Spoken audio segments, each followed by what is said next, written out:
नमस्कार, फाइटर समाचार में आपका स्वागत है। पेश आज 15 अप्रैल शाम 7 बजे राजस्थान की खास खबरें। झुंझुनू में बैठकर अमेरिकी लोगों से ठगी करने वाले गिरोह को पकड़ा है। आरोपियों ने माइक्रोसॉफ्ट से जुड़ी किसी भी समस्या के समाधान के लिए सोशल मीडिया पर हेल्पलाइन नंबर डाल रखे थे। जब अमेरिका में बैठा व्यक्ति कॉल करता तो वे खुद को माइक्रोसॉफ्ट का कर्मचारी और लोकेशन वॉशिंगटन बताते। ठग उस कस्टमर से अल्ट्रा व्यूअर ऐप डाउनलोड कराकर उसके लैपटॉप या कंप्यूटर का एक्सेस ले लेते थे। इसके बाद IBM ऐप के जरिए कॉल अपने सुपरवाइजर को ट्रांसफर कर देते थे। फिर ये आरोपी कस्टमर की बैंक डिटेल्स और डेटा चोरी करके साइबर ठगी को अंजाम देते थे। झुंझुनू के मंडावा में फतेहपुर बाईपास के एक होटल से इनका कॉल सेंटर चल रहा था। DSP ग्रामीण हरि सिंह धायल ने बताया कि मंडावा पुलिस ने होटल में दबिश देकर गिरोह का भंडाफोड़ किया है। 3 युवतियों समेत 13 लोग अलग अलग कमरों में लैपटॉप पर काम करते मिले। आरोपी दिल्ली, पश्चिम बंगाल, मणिपुर, मेघालय, मिजोरम, नागालैंड और उत्तर प्रदेश के हैं। चित्तौड़गढ़ जिले में ACB प्रतापगढ़ के ASP विक्रम सिंह की टीम ने एक दलाल को 55,000 रुपए की रिश्वत लेते हुए रंगे हाथों गिरफ्तार किया।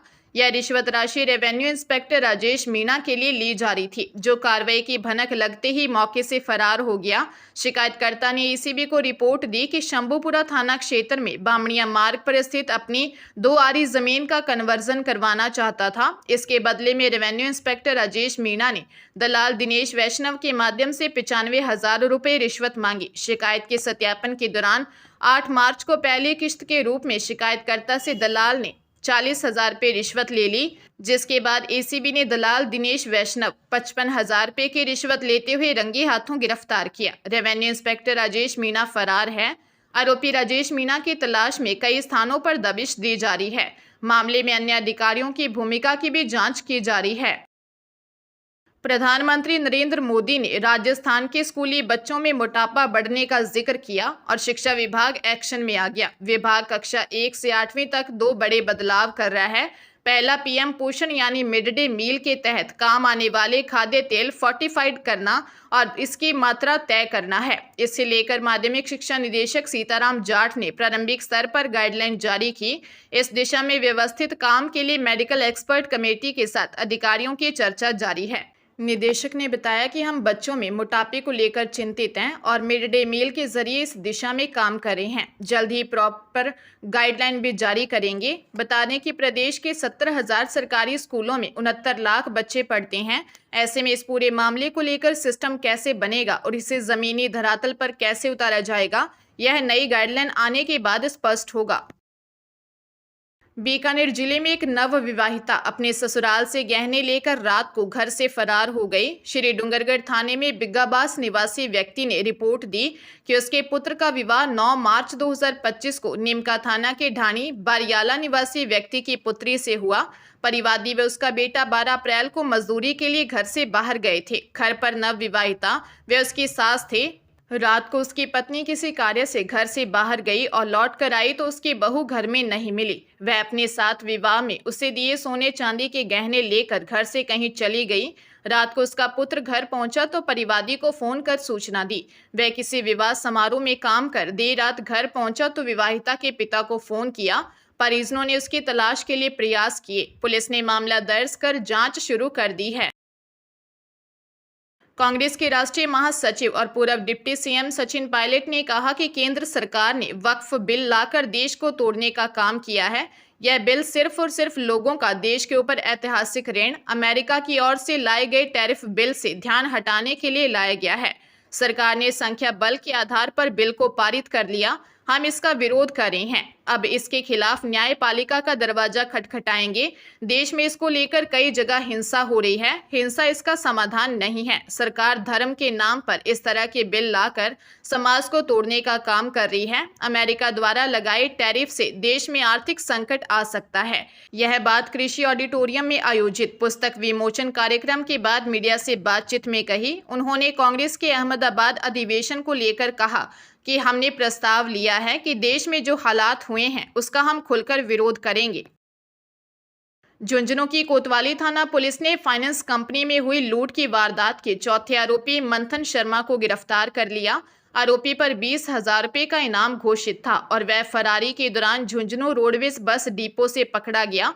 पुलिस को सूचना मिली थी कि मंथन Sharma Jhunjhunu roadways bus depot में किसी बस से भागने की फिराक में है, जिसके बाद कोतवाली थाना प्रभारी हरजिंदर सिंह के नेतृत्व में टीम ने मौके पर पहुंचकर उसे दस्तयाब किया और बापर्दा गिरफ्तार किया। गौरतलब है कि 25 मार्च को जिला मुख्यालय स्थित एक फाइनेंस कंपनी के कार्यालय में लूट की वारदात को अंजाम दिया गया था। इस वारदात में 3 युवक पिस्टल लेकर ऑफिस में घुसे थे। घटना के बाद पुलिस ने 3 आरोपियों अमरजीत सिंह उर्फ बब्बू राय सिख, मोहम्मद अली और अनिल कुमार बिश्नोई को गिरफ्तार किया था। अब चौथे आरोपी मंथन शर्मा की गिरफ्तारी से पुलिस को मामले की कड़ी को जोड़ने में मदद मिली है।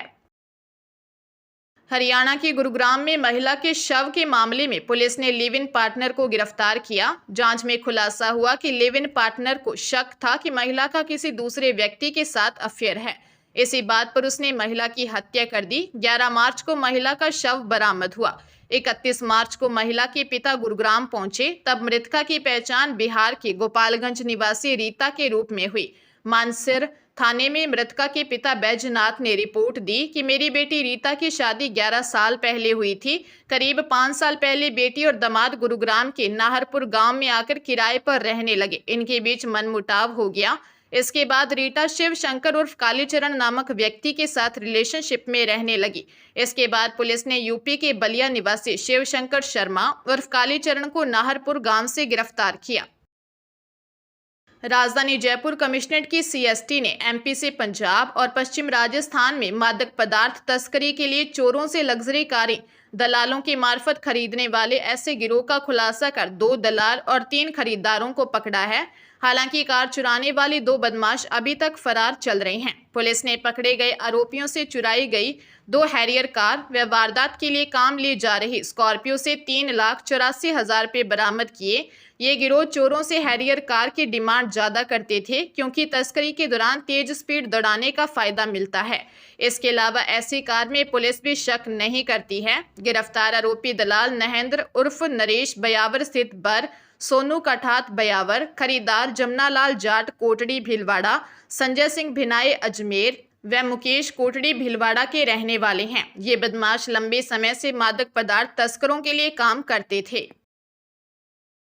भरतपुर के मथुरा गेट थाना क्षेत्र के ठाकुर पायसा मोहल्ले में पैसों के विवाद में 20 वर्षीय कलयुगी बेटे ने अपनी 42 वर्षीय मां पर जानलेवा हमला कर गंभीर घायल कर दिया। मां रूपनीय रसोई में खाना बना रही थी, तभी बड़ा बेटा शनि, जो उसी दिन हथियार खरीद कर लाया और अचानक हमला कर दिया। आवाज सुनकर 14 साल की बेटी गौरी बाहर भागी, लेकिन मोहल्ले में कोई बाहर नहीं आया। मोहल्लेवासी डर के मारे दरवाजे बंद किए बैठे रहे। घटना के बाद शनि बाइक लेकर फरार हो गया। पुलिस ने सूचना के बाद घायल रूपनीय को 15 वर्षीय छोटा बेटा टिम्मू निजी अस्पताल लेकर गया, जहां से उन्हें गंभीर हालत में जयपुर रेफर कर दिया। सूचना मिलते ही मथुरा गेट थाना पुलिस, एफएसएल और डॉग स्क्वाड के साथ मौके पर पहुंची। सीओ सिटी पंकज यादव ने घटनास्थल का निरीक्षण किया। पुलिस ने आरोपी की तलाश शुरू कर दी है। पंजाब के अमृतसर जिले की पुलिस ने 2 मामलों में विदेश भेजने के नाम पर 24,85,000 रुपये ठगी मारने वाले 4 एजेंटों के खिलाफ केस दर्ज किया है। थाना ब्यास पुलिस को दी शिकायत में हरदेव सिंह निवासी रैया ने बताया कि बेटी को विदेश भेजने के नाम पर विजय सिंह और राज सिंह निवासी तरनताਰਨ ने 7,35,000 रुपये ले लिए, लेकिन न तो विदेश भेजा न रुपए लौटाए। इसी तरह थाना अजनाला पुलिस को दी शिकायत में जर्मनजीत सिंह निवासी रायपुर खुर्द ने बताया कि आरोपी जतिंदर बीर सिंह और आशीष कुमार ने विदेश भेजने के नाम पर 17,50,000 रुपये ले लिए, जिसके बाद आरोपियों ने विदेश नहीं भेजा और रुपए वापस मांगने पर टाल मटोल करने लगे और बाद में रुपए देने से मना कर दिया। पुलिस मामले की जांच कर रही है। राजस्थान हाईकोर्ट ने फार्मासिस्ट भर्ती 2023 के मामले में प्रार्थी को राहत देते हुए कहा है कि यदि प्रार्थी से कम वरीयता वाले अभ्यर्थी को अंतिम चयन सूची में शामिल किया गया है तो अस्थायी तौर पर प्रार्थी की नियुक्ति पर भी विचार करें। वहीं अदालत ने मामले में संबंधित पक्षकारों से जवाब देने के लिए कहा है। जस्टिस सुदेश बंसल ने यह निर्देश इमरान खान की याचिका पर दिया। मामले से जुड़े अधिवक्ता सीपी शर्मा ने बताया कि प्रार्थी ने फार्मासिस्ट भर्ती में ओबीसी श्रेणी में भाग लिया था। उसके 24 मार्च 2025 की अंतिम चयन सूची की ओबीसी श्रेणी में उसके कट ऑफ से ज्यादा के अंक हैं, लेकिन उसके बाद भी उसे नियुक्ति नहीं दी गई है, इसलिए उसे नियुक्ति दिलवाई जाए। अदालत ने संबंधित पक्षकारों से जवाब मांगते हुए प्रार्थी की अस्थायी नियुक्ति पर विचार करने के लिए कहा है।